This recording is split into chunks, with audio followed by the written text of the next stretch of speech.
update ng bayan. Maasahan anumang panahon.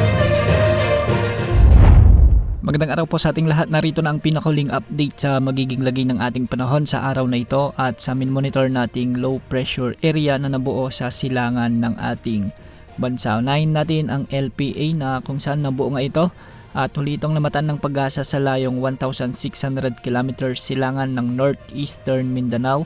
Kung mapapansin natin sa ating satellite animations ay medyo malawak ang mga kaulapan na dala ng LPA na ito.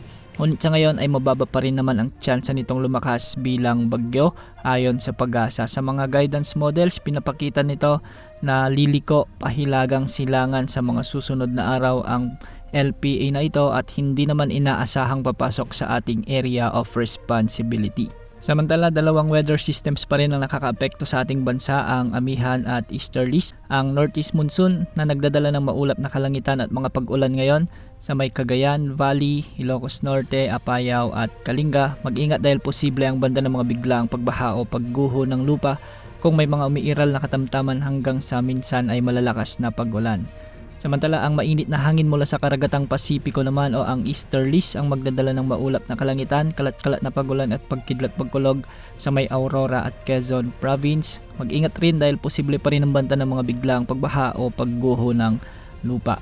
Dahil pa rin sa amihan, asahan din ang maulap na papawirin na may mga kasamang mahihinang pagulan sa nalalabing bahagi ng Cordillera Administrative Region.